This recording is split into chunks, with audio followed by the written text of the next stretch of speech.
Wahai orang-orang yang beriman, kenapa kamu itu berkata apa yang tidak kamu lakukan? Sungguh besar dosa orang yang hanya berkata tapi tidak melakukan apa yang dia katakan. Dan ini diantara orang-orang yang dikatakan oleh Rasul Shallallahu Alaihi Wasallam, yang paling aku takuti daripada Dajjal adalah apa? Ulama usu. Sallallahu ala Muhammad, sallallahu ala Muhammad, sallallahu ala Muhammad, sallallahu ala. Bismillahirrahmanirrahim. Assalamualaikum warahmatullahi ta'ala wabarakatuh. Alhamdulillah, alhamdulillahirabbil alamin, wassalatu wassalam ala sayyidil mursalin wa ala alihi wa sahbihi wa man tabi'ahum bi ihsanin ila yaumiddin. Nawaitu ta'aluma wa ta'lim wa nafa wal intifa wal ifadah wal istifadah wal hatha ala tamassuki bi kitabillahi ta'ala wa sunnati rasulihi wa du'a ilal huda wa dalalata alal khairi wa ibtigha'a mardatihi wa qurbihi wa thawabihi subhanahu wa ta'ala. Allahumma faqihna fid din wa alimna ta'wil, rabbi shrah li sadri wa yassir li amri wahlul 'uqdatam min lisani yafqahu qawli waj'al li waziran min ahli.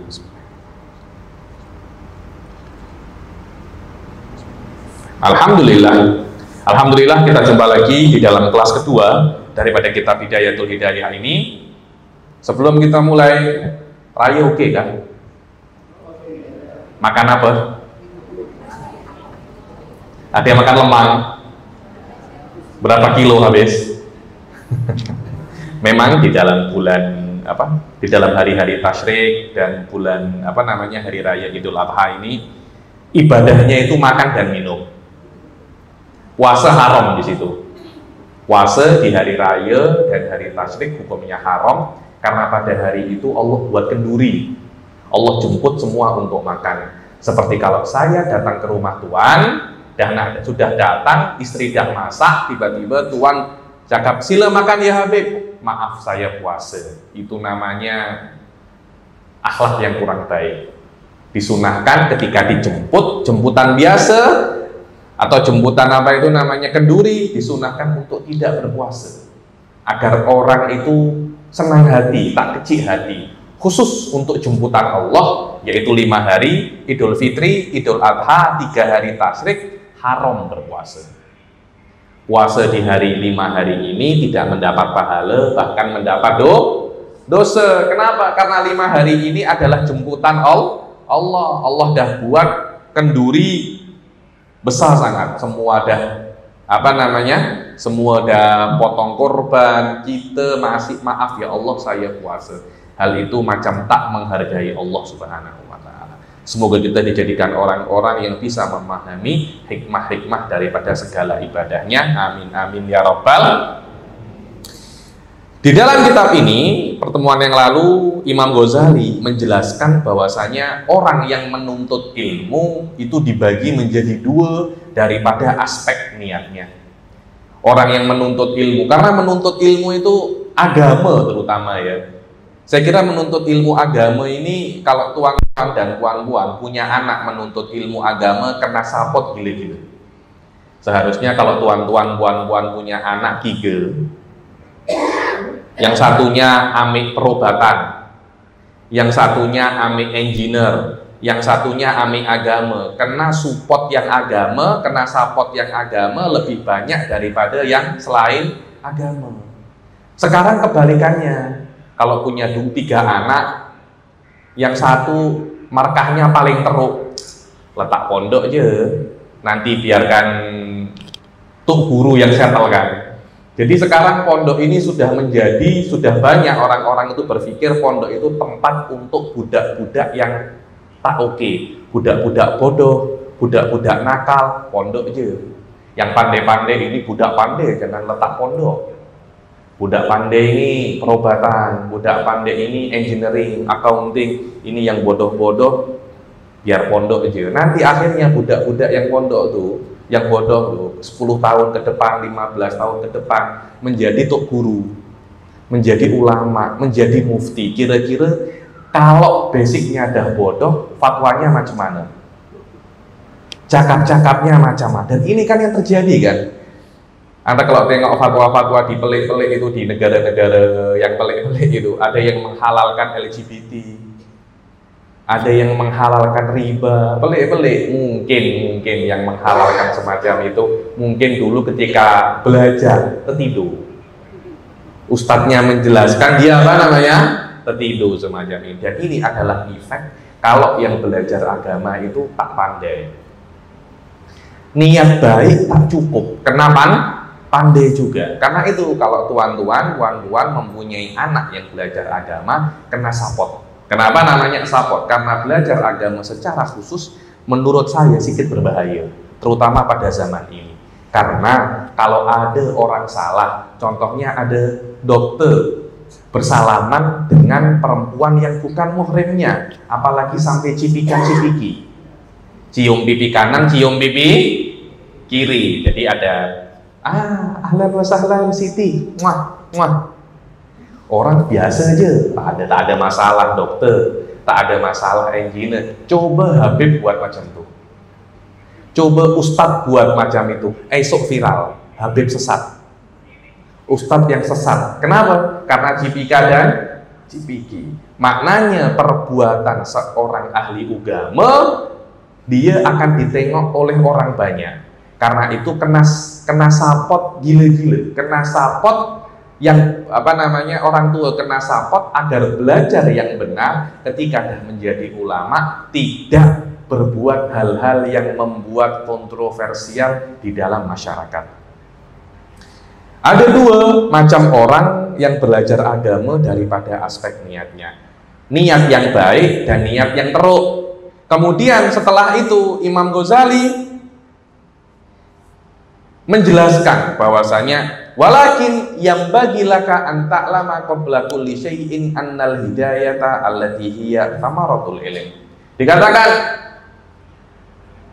bahwasanya sebelum kita nak belajar hal ini, Anda mesti tahu bahwasanya yang namanya hidayah itu adalah menunjukkan jalan. Maknanya saya mendapat hidayah, saya tahu jalan yang benar dan saya tahu jalan yang salah. Itu namanya hidayah. Karena itu di dalam Islam, Nabi itu dikatakan membawa hidayah. Apa makna Nabi membawa hidayah? Nabi menunjukkan ini halal, ini haram. Kalau nak menyembah Allah, caranya semacam ini. Tengok Nabi Musa ketika diperintah oleh Allah, setelah pergi, setelah dijemput oleh Allah, ila hal ataka hadithu Musa idnadahu rabbuhu bil wadil muqaddasi tuwa. Nabi Musa dipanggil oleh Allah ke Gunung Tursina, ke lembah yang suci. Apa katanya Allah? Idhaba ila fir'auna innahu tagha. Pergi ke Fir'aun. Apa yang dikatakan oleh Nabi Musa kepada Fir'aun? Wa ahdiyaka ila rabbika fatakhsha. Aku akan mengajarimu agar kamu mendapat hidayah. Maknanya hidayah terbina atas kita belajar. Hidayah dengan ilmu kita bisa untuk mengetahui mana jalan yang baik, mana jalan yang buruk. Tanpa adanya ilmu, kita tidak akan bisa mendapat hidayah. Tanpa adanya ilmu, kita merasa kita mendapat hidayah, padahal kita di dalam dosa.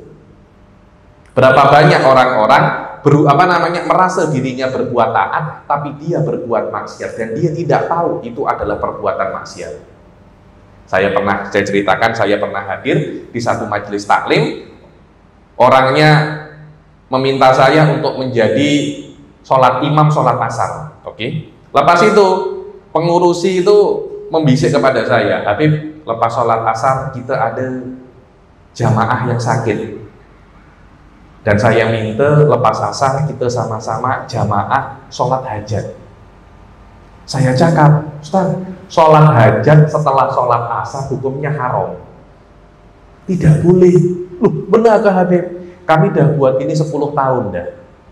La haula wala quwwata illa billah. Inilah pentingnya kita itu mendapatkan ilmu. Kita tahu mana yang baik dan mana yang buruk. Kita tahu mana yang baik untuk kita lakukan, dan kita tahu mana yang buruk agar kita tidak terjatuh ke dalam keburukan. Katanya Imam Ghazali, ketahuilah bahwasanya hidayah itu adalah punca, adalah buah daripada ilmu. Ketika ilmu itu diibaratkan pokok, maka hidayah adalah buahnya. Hidayah yang dia itu adalah punca dan buah daripada ilmu mempunyai dua level. Ada bidayah wa ada nihayah. Ada permulaan hidayah, ada ujung daripada hidayah. Ada hidayah bohir yang surface, ada yang batin, ada yang dalam-dalam. Wala wusula ila nihayatiha illa ba'da ihkami bidayatiha. Ini diajarkan oleh Imam Ghazali ketika kita itu nak masuk ke dalam sesuatu yang susah, ilmu yang susah. Kalian tidak akan mungkin untuk sampai ke ujung daripada hidayah kecuali dah setelkan awalnya, kecuali dah menguasai awalnya. Orang-orang zaman sekarang sudah terburu-buru nak masuk ke ilmu-ilmu yang tinggi. Ketika belajar ilmu tasawuf, saya nak tasawuf yang tinggi-tinggi. Jangan. Tasawuf yang tinggi itu untuk para asatidzah, orang-orang awam yang tidak pernah masuk pesantren, yang tidak pernah membaca kitab, hanya boleh untuk belajar basic-basic tasawuf atau basic-basic hidayah. Tidak mungkin, karena tidak mungkin seseorang itu akan bisa masuk ke ujung hidayah kecuali sudah setelkan, sudah menguasai awalnya. Wala uthura ala batiniha illa ba'dal wuqufi ala dhahiriha. Dan kamu tidak akan bisa, katanya Imam Ghazali, menemukan zahirnya, menemukan batinnya hidayah, dalamnya hidayah, intinya hidayah, kecuali kamu menemukan awal-awalnya dulu. Jangan di skip. Banyak orang ketika belajar itu skip. Saya nak skip yang awal-awal, saya nak langsung lompat yang tinggi. Tak boleh, tak akan mampu. Tak akan apa namanya? Tak akan mampu. Macam orang umur 7 tahun seharusnya masuk sekolah rendah, tiba-tiba nak langsung masuk university. Tak akan mampu. Dia hanya, oh aku 7 tahun dah masuk U. Iya, engkau masuk U, tapi engkau tak paham apa-apa. Dohirnya engkau buat, engkau paham, tapi hakikatnya engkau tak paham apa?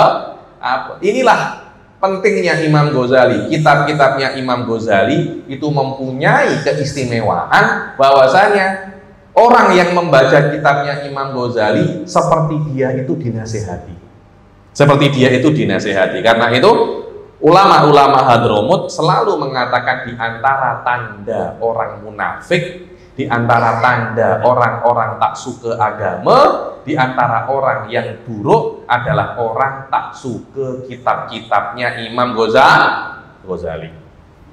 Wa ana musyirun alaika bi bidayatil hidayah litujarriba fiha nafsak wa tamtahina biha qalbak. Ini sekarang aku akan memberitahumu apa itu awal-awal hidayah. Bagaimana cara Anda mendapatkan awal basic daripada hidayah untuk engkau try dulu. Bisa apa tak? Kalau kamu udah bisa untuk beramal dengan awal-awalnya hidayah, hatimu sudah terbiasa, engkau bisa naik level. Kalau awal-awalnya saja, basic-basicnya saja engkau tak mampu, jangan harap boleh naik level ke hidayah yang lebih tinggi. Fa in sadafta qalbaka ilaiha ma'ilan wa nafsaka biha mutawi'atan walaha qabilah fadunaka wa tatallu ilan nihayat. Dibilang, kalau seumpamanya kamu melihat hatimu itu ketika nengok awal-awal hidayah itu oke, suka, jiwamu taat, maka kamu sudah boleh masuk ke level yang lebih tinggi daripada kitab-kitab tasawuf, bisa masuk yang lebih tinggi daripada hidayah. Apa itu? Dibilang kamu bisa masuk ke dalam inti-intinya ilmu dan mukasyafat. Apa itu mukasyafat? Mukasyafat itu adalah mengetahui hakikat daripada perkara. Ini tidak semua orang mampu ya, tuan-tuan, puan-puan. Jadi di dalam dunia ini kita hanya tengok dohirnya saja. Ada beberapa orang diperbolehkan untuk melihat hakikatnya manusia. Di antaranya yang diberitahu oleh Allah kepada kita perkara hakikat itu adalah menggibah. Hakikat daripada menggibah adalah makan bangkai kawan Anda sendiri, memakan bangkai saudara Anda sendiri. Itu namanya hakikat. Jadi nanti ada hakikatnya mencuri, ada hakikatnya berzina, hakikatnya makan riba adalah makan api. Ini tidak semua orang tahu, yang tahu itu hanya Nabi. Dan aulia-aulianya diberitahu sikit-sikit. Diberitahu apa namanya? Sikit-sikit. Dan bisa kita sebagai manusia masuk ke dalam mukasyafat, tingkat-tingkat tinggi daripada hidayah, bisa, akan tetapi kena melewati SOP-nya. Apa SOP-nya? Kena bisa setelkan dan memahami basic-basic daripada hidayah. Akan tetapi wa in sadafta qalbaka inda mu'akhadika iyyahu biha musawwifan wa bil amali bimuqtadaha mumatilan, dibilang. Akan tetapi kalau kamu melihat ketika aku beritahu tentang basic-basic hidayah, kamu tengok jiwamu itu selalu meminta postpone. Wah, nak amal ini aduh malas. Saya nak kalau minum tidak boleh langsung, kena 3 teguk, aduh Habib, tekak tak selesai Habib. Kalau makan tidak boleh kenyang, 3/3 untuk makan, 1/3 untuk minum, 1/3 untuk bernapas. Aduh, tak selesai Habib, makan kena sampai penuh. Lah nanti minumnya cari jalan lain. Bernafasnya aku serahkan kepada Allah. Kalau Allah nak aku bernafas, ya aku bernafas lah. Kalau mati kenyang. Itu kalau memang semacam itu, katanya Imam Ghazali, fa'lam anna nafsakal ma'ilata ila talabil ilmi hiya nafsul ammarah bisu. Kalau kamu tidak bisa untuk komitmen ke basic hidayah, ketahuilah bahwasanya jiwamu yang membuat kamu ingin menuntut ilmu itu adalah jiwa yang buruk. Dibilang nafsul ammarah bisu, jiwa yang menyuruhmu kepada keburukan. Karena saya tengok itu banyak orang-orang belajar, Masya Allah, murojaah, malam tak tidur, tapi subuh tak sholat. Ada macam itu. Ada beberapa orang itu ada, Masya Allah, ketika debate, ketika discussion, Masya Allah, 3 jam tak terasa. Tapi sholat, imamnya baca abasa wa tawalla, yang belakang teriak kulhu saja, tak yah abasa wa tawalla. Kenapa? Karena ketika sholat, aduh panjang, engkau berdiskusi 3 jam, 4 jam, engkau tak rasa boring. Tapi sholat abasa wa tawalla aja engkau boring. Ketahuilah, jiwamu itu adalah jiwa al-ammarah bisu, jiwa yang menyuruh ke dalam keburukan. Bahkan dulu guru-guru saya di Hadramut itu selalu mengatakan bahwasanya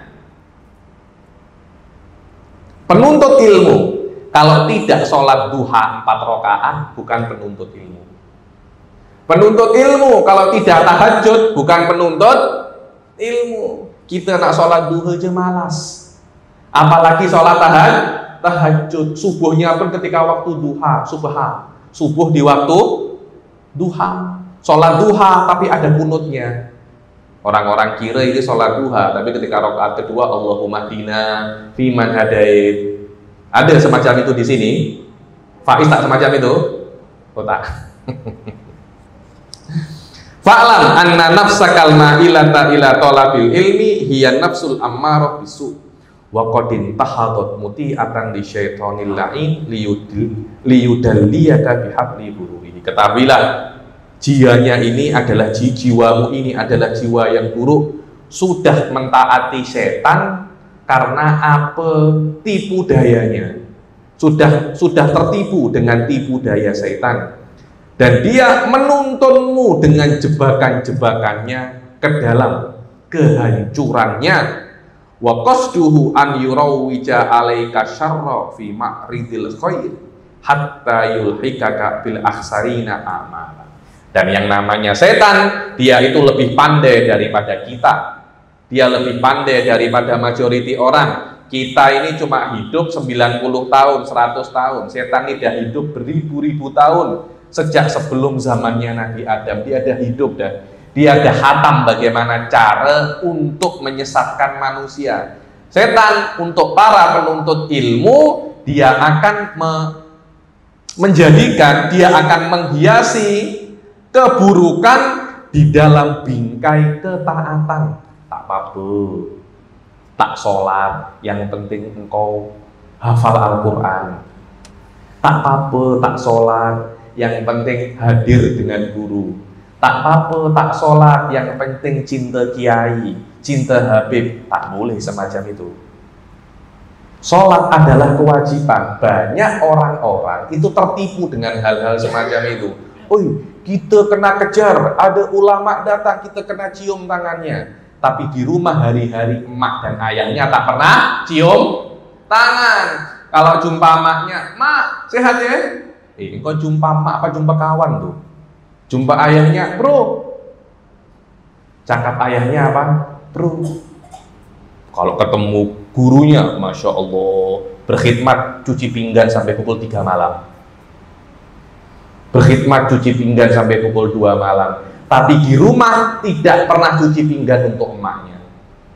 Hal-hal semacam ini adalah tipu daya setan. Ada tipu daya apa namanya? Setan. Lebih menghormati gurunya daripada orang tuanya. Ini adalah tipu daya setan. Dan tak apa-apa engkau durhaka kepada orang tuamu, tapi engkau cinta ulama, insya Allah dimaafkan. Tak ada. Tak ada. Durhaka kepada kedua orang tua itu dosa yang sangat besar. Kenapa semacam itu? Agar orang-orang yang tertipu itu nanti masuk ke orang-orang yang merugi. Dibilang dolla sa'yuhum fil hayati dunya wa hum yasabuna annahum yuhsinuna sunna.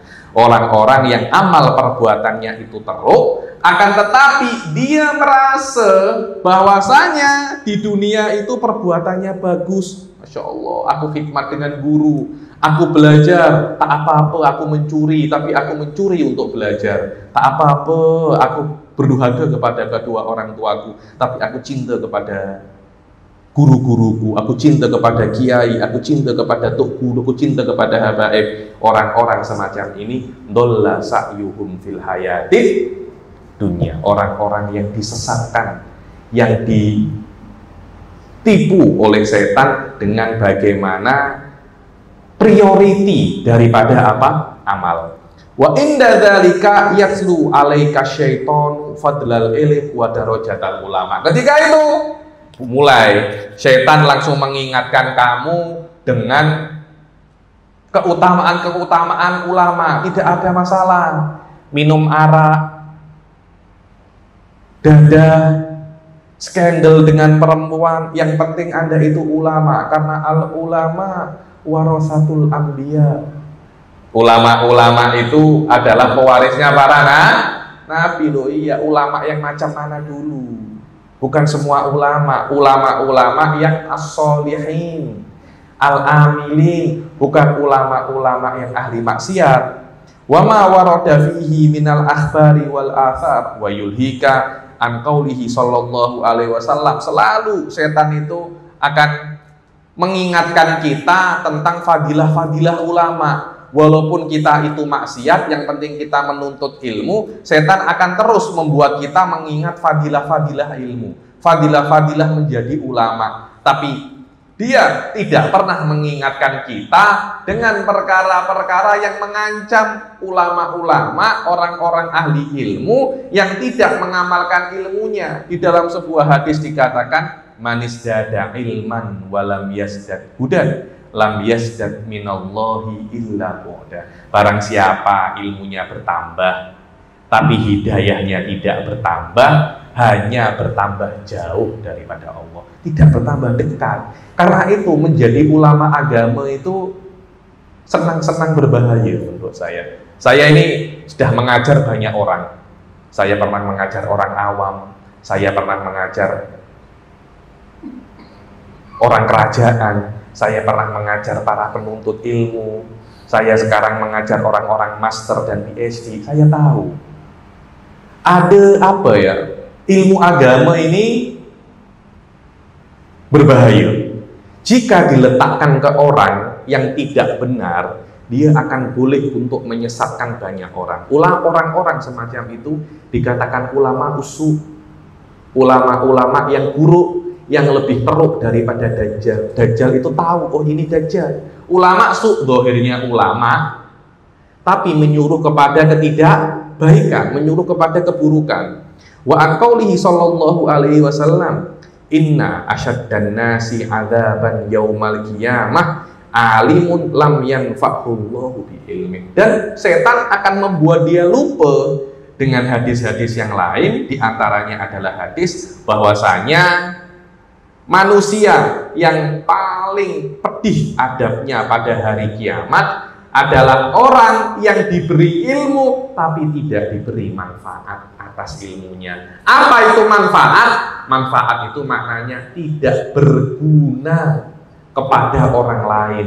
Tugas ulama itu membuat orang-orang di sekelilingnya itu pandai dan mengambil manfaat daripadanya. Tengok Rasul Shallallahu Alaihi Wasallam ketika Rasul itu datang, umat-umat orang Arab tidak bisa apa-apa. 23 tahun Rasul berdakwah, orang-orang Arab langsung menjadi pandai semua. Ini adalah tugas daripada ulama, tugas daripada Nabi. Ulama adalah pewaris daripada Nabi. Maknanya tugasnya ulama memandaikan orang-orang di sekelilingnya agar tidak terus menjadi depend dia, terus tergantung dengan dia. Sekarang saya tengok banyak orang-orang membuat orang-orang sekelilingnya itu tergantung kepadanya, agar dia terus menjadi, agar orang-orang itu terus berkhidmat kepadanya. Ini bukan cara Rasul Shallallahu Alaihi Wasallam. Cara Rasul adalah membuat orang sekelilingnya itu pandai. Lepas pandai, Ibn Mas'ud dikirim ke Yaman, Sayyidina Ali dikirim ke Yaman, ini dikirim ke Taif untuk mengajar. Ini adalah cara Rasul Shallallahu Alaihi Wasallam untuk memandaikan umatnya. Dan ada hadis yang lain ketika Rasul Shallallahu Alaihi Wasallam Isra dan Mi'raj, dibilang marartu lailata usriya bi ila samai bi aqwamin tuqradu shifahuhum bi maqaridha min nar. Aku lewat pada suatu malam, ketika malam aku di Isra dan Mi'raj, ketika malam aku Isra adalah perjalanan Rasul Shallallahu Alaihi Wasallam daripada Masjidil Haram ke Masjidil Aqsa. Mi'raj adalah perjalanan Rasul daripada Masjidil Aqsa ke langit ketujuh. Jadi ini masih Isra-nya lagi, belum Mi'rajnya. Ketika Isra itu aku berjumpa dengan kaum yang dipotong mulutnya dengan gunting-gunting daripada api. Guntingnya sangat panas sekali. Fakultu man antum, aku tanya siapa kalian itu? Kenapa kalian sampai mulut kalian, bibir kalian digunting dengan gunting-gunting yang sangat panas, gunting daripada api? Dikatakan kunna nu'maru, kunna na'muru bil khairi wala na'tih wa nanha anisyarri wa na'tih. Kami adalah orang yang selalu menyuruh ke dalam kebaikan, tapi kami tak buat. Kami suruh sedekah, tapi kami tak buat sedekah. Kami suruh sholat berjamaah, kami suruh orang sholat berjamaah, tapi kami tak sholat berjamaah. Kami suruh orang untuk jujur, tapi kami tak jujur. Dan kami melarang orang untuk berbuat buruk, dan kami berbuat buruk. Ya ayyuhalladzina amanu lima taquluna ma la taf'alun. Dibilang, kenapa kamu itu berbuat apa yang kamu berkata, apa yang tidak kamu lakukan? Fa iyyaka ya miskin, katanya Imam Ghazali, maka hati-hati ya miskin antudhina litazwirihi wa tatadalla bihabli gururi. Hati-hati, jangan termakan tipu daya setan. Setan akan terus menipu, berusaha untuk menipu Anda agar tidak tergolong daripada orang-orang yang selamat pada hari kiamat kelak. Fawailun lil jahil haitsu lam yata'allam marratan wahidah. Celaka, katanya Imam Ghazali, celaka orang bodoh.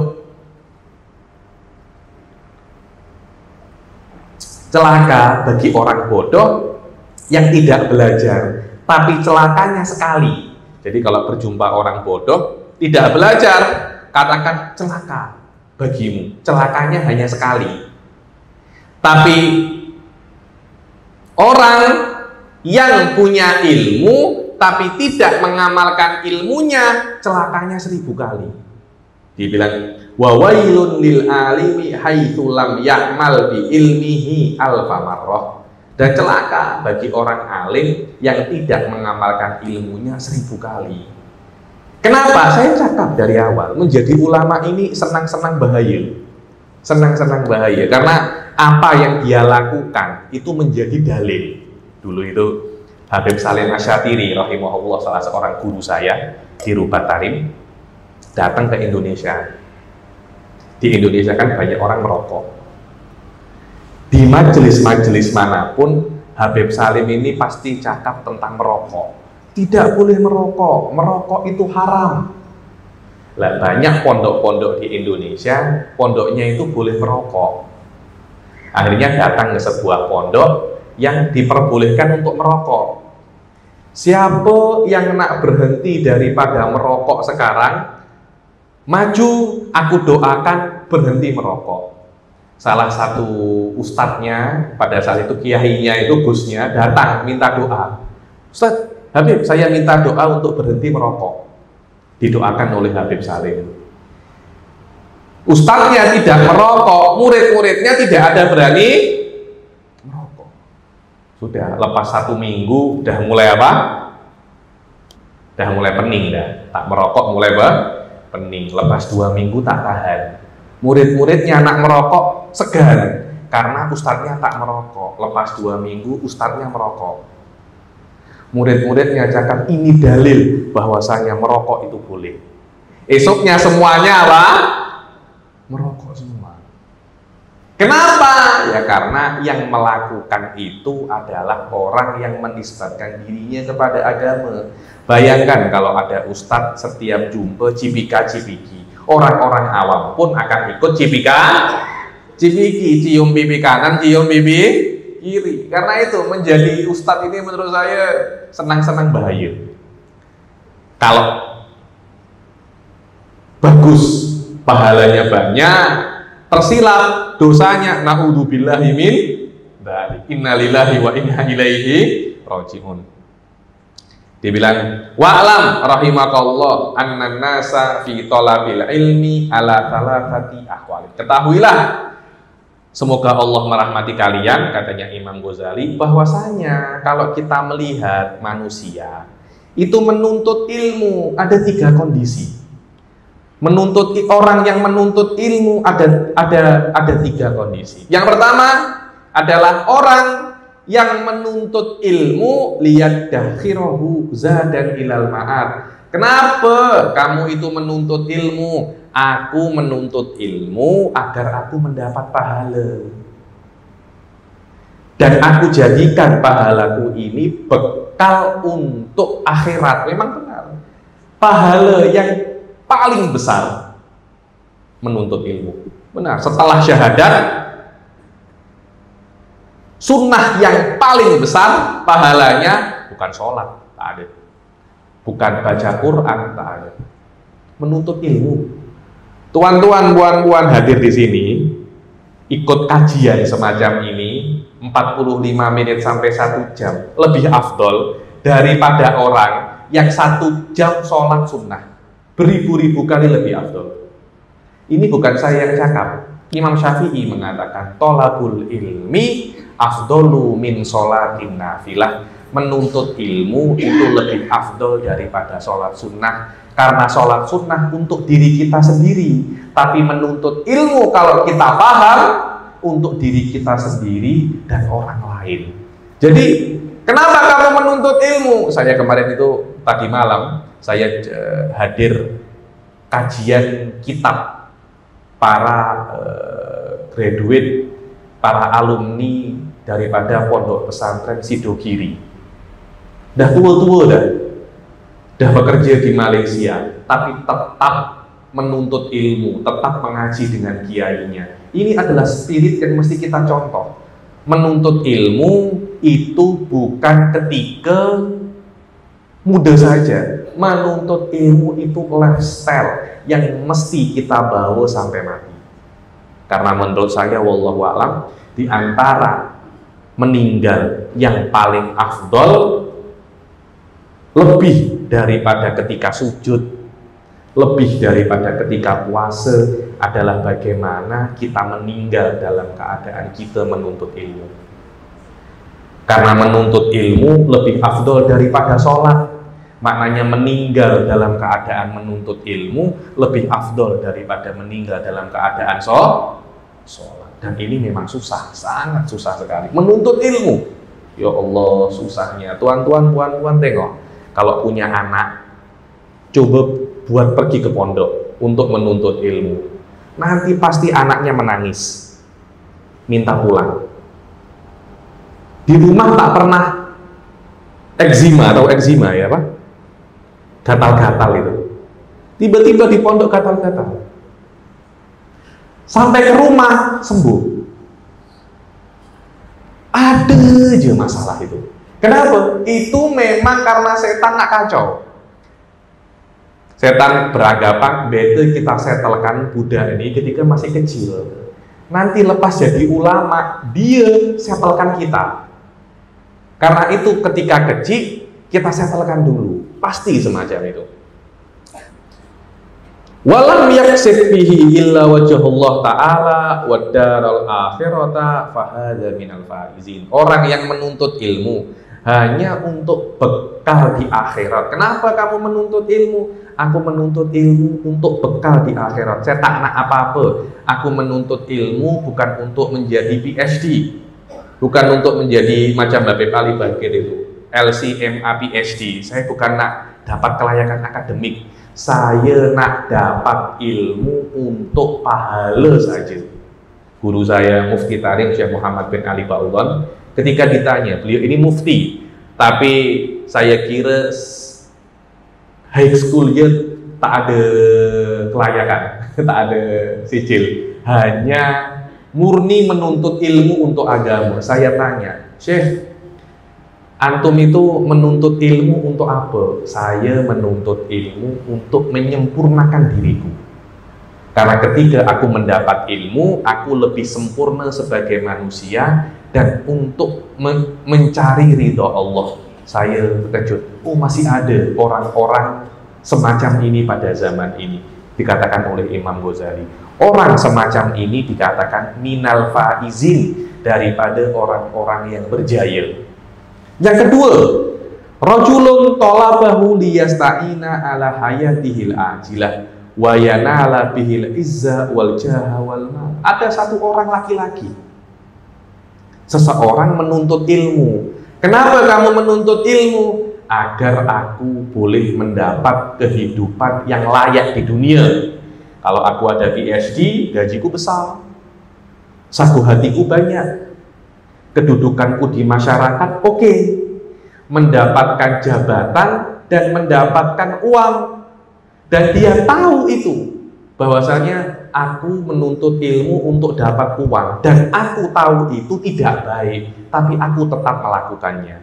Mustashirun fi qalbihi roka kata halihi wa hissata maksodihi fahada minal mukhatirin. Orang yang menuntut ilmu hanya untuk perkara duniawi, tapi dia sadar bahwasanya perkara ini tak baik. Ya Allah, kenapa ya aku menuntut akhirat, aku menuntut ilmu akhirat, tapi hanya untuk perkara-perkara duniawi. Katanya Imam Ghazali, orang-orang ini dalam bahaya. Dalam apa namanya? Dalam bahaya. Kenapa? di dalam bahaya. Fa in ajaluhu qabla taubati khifa alaihi su'ul khotimah wa baqiya amruhu fi khotoril masyiah. Dibilang kalau seumpamanya dia mati dahulu, didatangi oleh malaikat Israel dahulu sebelum sempat dia bertaubat, ditakutkan dia itu su'ul khotimah. Kalau dia itu su'ul khotimah, nanti di akhirat dia masuk surga dan masuk neraka itu 50-50. Ini bahaya, dibilang khotorul masyiah. Jadi potensi dia masuk surga 50%, potensi dia masuk neraka 50%. Tuan-tuan, puan-puan, ingat tak dulu ketika kita awal-awal corona, kerajaan menyuruh kita untuk vaksin. Ada banyak kan yang tak nak vaksin kan? Ada kawan tak nak vaksin. Kenapa tak nak? Saya ada kawan-kawan saya tak nak vaksin. Saya tanya, kenapa engkau tak nak vaksin? Iya, karena vaksin ada banyak kawan saya 5-10 orang lepas vaksin sakit, sebagian mati. Sebab itu dia tak nak vaksin. Padahal kalau kita tengok yang selamat dengan vaksin jauh lebih banyak beribu-ribu.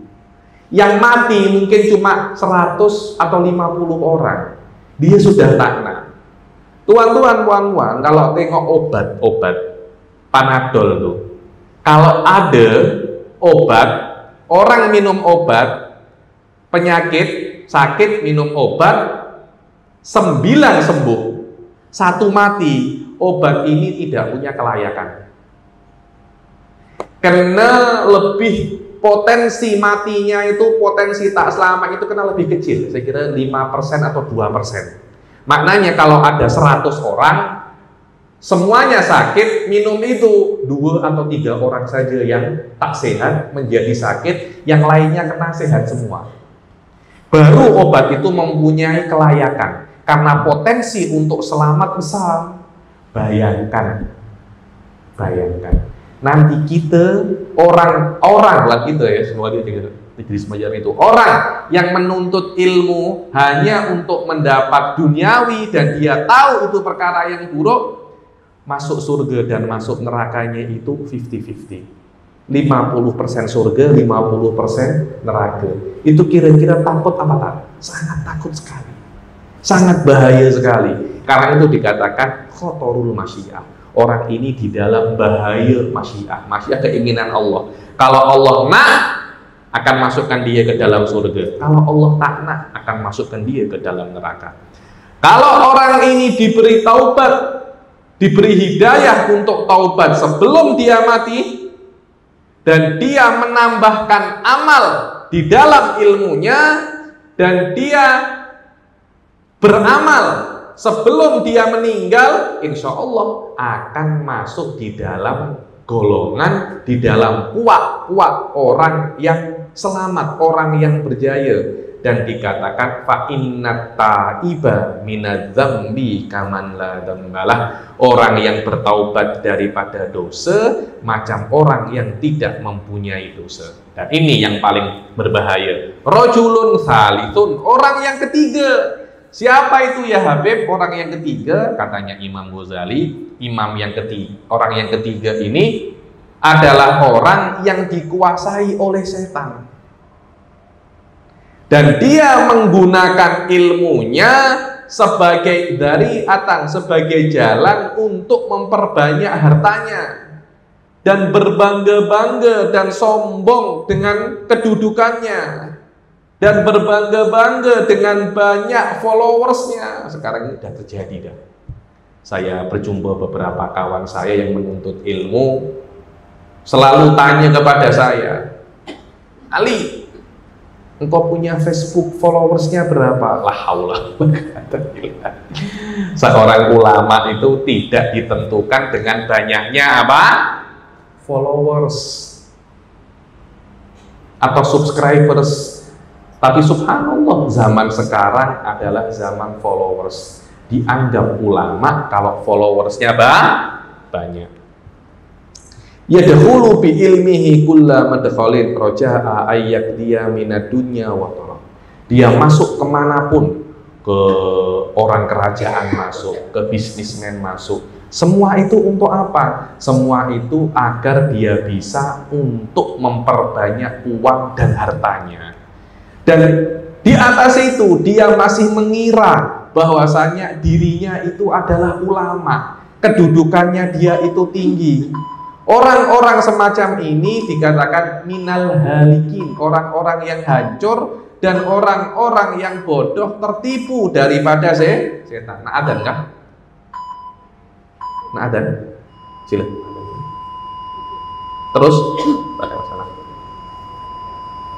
Dan orang semacam ini katanya Imam Ghazali munqati'un anit taubah, sudah tidak ada harapan lagi daripada taubat. Kenapa? Karena dia tak merasa berdosa, dia tak merasa buruk, dia merasa dia ulama. Kenapa saya bertobat? Kalau merasa dirinya baik tidak akan bertaubat. Orang yang tahu salah ada potensi dia bertaubat, tapi orang yang tidak merasa dirinya buruk tidak akan ada potensi dia bertaubat. Sampai di ayat dikatakan ya ayyuhalladzina amanu lima taquluna ma la taf'alun kabura maqtan indallahi an taqulu ma la taf'alun. Wahai orang-orang yang beriman, kenapa kamu itu berkata apa yang tidak kamu lakukan? Sungguh besar dosa orang yang hanya berkata tapi tidak melakukan apa yang dia katakan. Dan ini di antara orang-orang yang dikatakan oleh Rasul Shallallahu Alaihi Wasallam, yang paling aku takuti daripada Dajjal adalah apa? Ulama usu. Weh para sahabat, kamu tahu tidak? Siapa orang yang paling aku takuti, yang lebih aku takuti daripada Dajjal? Ulama usu, ulama-ulama yang buruk. Digalang apa? Kenapa kok semacam itu? Katanya Imam Ghazali. Kenapa? Li'anna Dajjal, maksud daripada Dajjal itu ada untuk memfitnah manusia, untuk menguji manusia, untuk menyesatkan manusia. Dan ini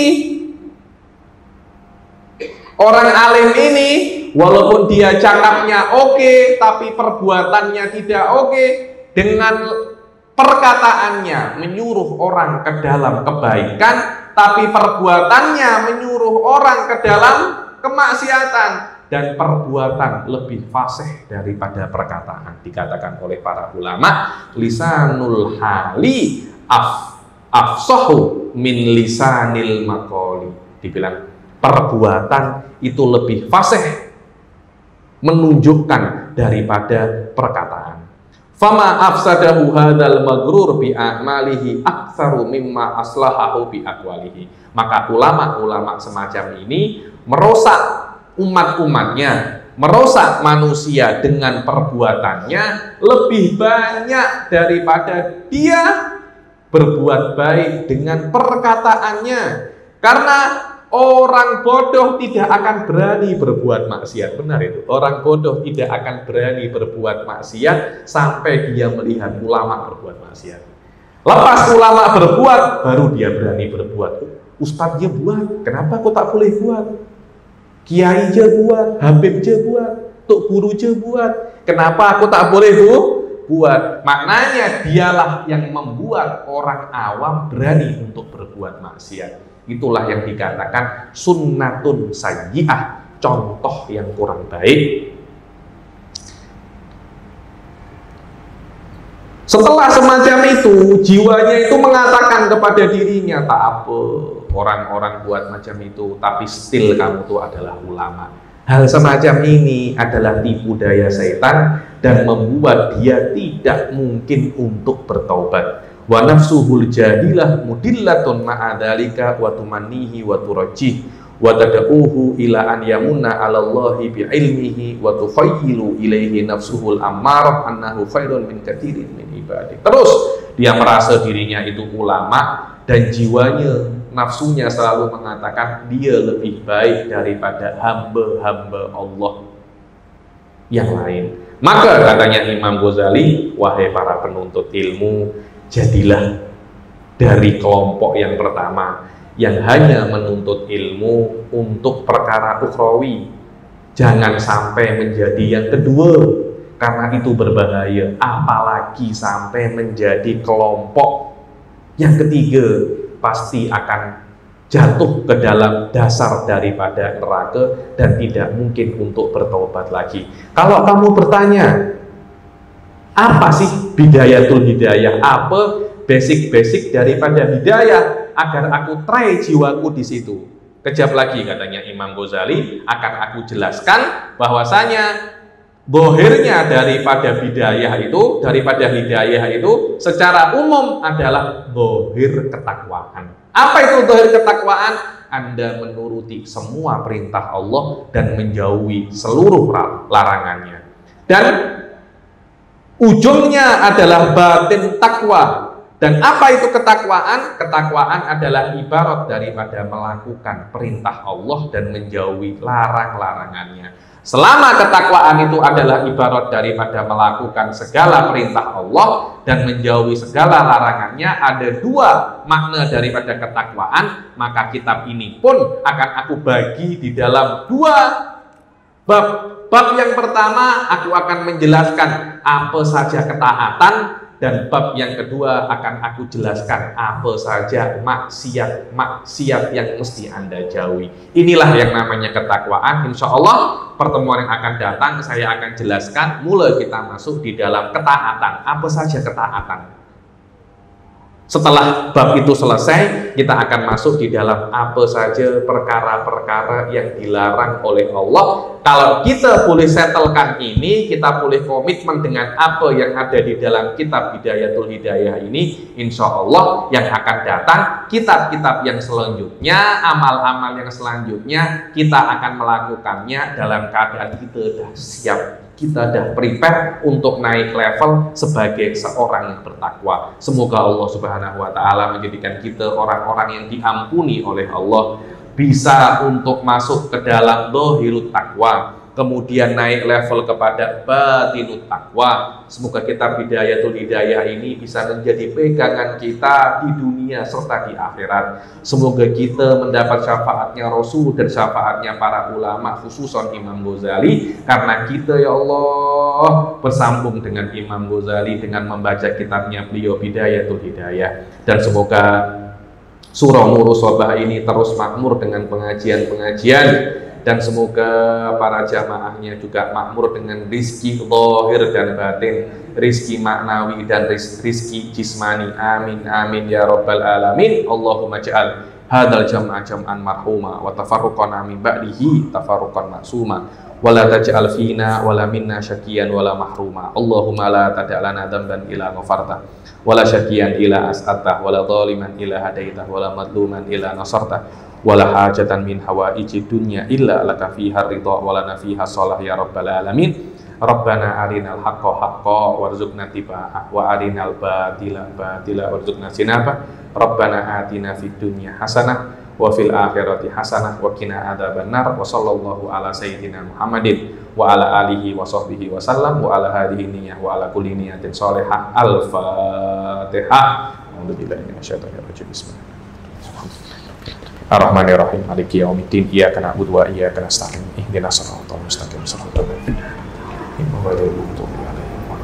Amin. Taufiq wal hidayah wa ridha wal inayah. Assalamualaikum warahmatullahi taala wabarakatuh.